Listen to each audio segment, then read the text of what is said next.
Hi dears. അപ്പോൾ നമ്മളിന്ന് ഒരു 5 പൈസ നമ്മളെ കയ്യിൽ വന്ന് നമുക്കതിൻ്റെ ഒരു അംശമെങ്കിലും കൊണ്ടുപോയി ഹോസ്പിറ്റലിൽ കൊടുത്തില്ലെങ്കിൽ ഒരു സമാധാനം വരില്ല. അങ്ങനെ ഹോസ്പിറ്റലിൽ കൊണ്ട് കൊടുക്കാൻ പോവുകയാണ്. അപ്പോൾ മൂത്ത മോന് ഇന്നലെ തൊട്ട് ഒരു ഛർദിലുണ്ടായിരുന്നു.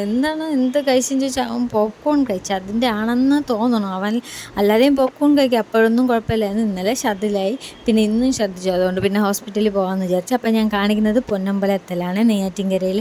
അപ്പോൾ ഡോക്ടർ കുറച്ച് താമസിച്ച് വന്നിട്ടുണ്ടായിരുന്നു. അപ്പോൾ അവിടെ ടോക്കൺ എടുത്ത്, രണ്ടാമത്തെ ടോക്കണാണ്. എന്നിട്ട് അവിടെ ഇരുന്ന് പിന്നെ അവിടെ കളിക്കാൻ പിള്ളേർക്കുള്ള സാധനങ്ങളൊക്കെ ഉണ്ടായിട്ട് അവിടെയൊക്കെ കൊണ്ടുപോയി കളിപ്പിച്ചു.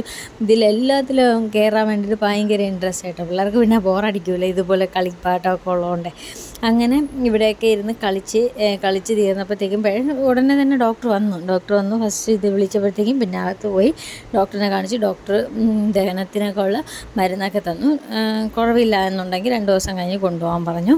അപ്പോൾ അതൊക്കെ കഴിഞ്ഞ് ഗുളികയില്ല, മരുന്ന് സിറപ്പ്, അതും അവിടെ നിന്ന് തന്നെ വാങ്ങിക്കാൻ കിട്ടും. പിന്നെ അതൊക്കെ വാങ്ങിയിട്ട് വീട്ടിൽ തിരിച്ചു വന്നേ. അപ്പോൾ അത്രയേ ഉള്ളൂ. വീഡിയോ ഇഷ്ടപ്പെട്ടാൽ ലൈക്ക് ചെയ്ത് സബ്സ്ക്രൈബ് ചെയ്ത് സപ്പോർട്ട് ചെയ്യണേ. താങ്ക്